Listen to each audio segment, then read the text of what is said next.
It's a cluster flux. Flux, I tell you. The war is going so well for Nato, they've decided to supply cluster bombs to the Ukrainian armed forces, even though 120 countries have banned it, including most of the NATO countries, who are about to be inveigled into a collective breach of their own national law by supplying the cluster bombs. Princess Diana died in vain after all her campaigning against this most pernicious of weapons, still blowing the feet and arms of Cambodian and Laotian children 50 years after the Americans dropped millions of them in an undeclared, secret, dirty war.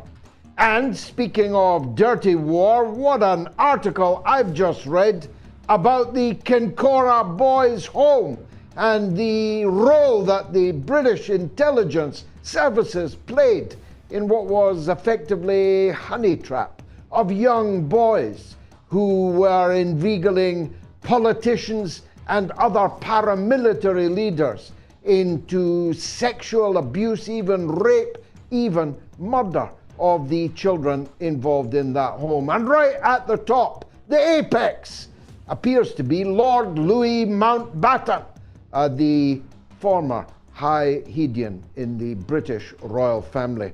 Speaking of that sort of thing, we'll have to show you a shadow because inexplicably we cannot name, though we know the name, of the British Broadcasting Corporation, man accused of similarly disgusting offences against a person who was legally still a child at the time he was exploiting them.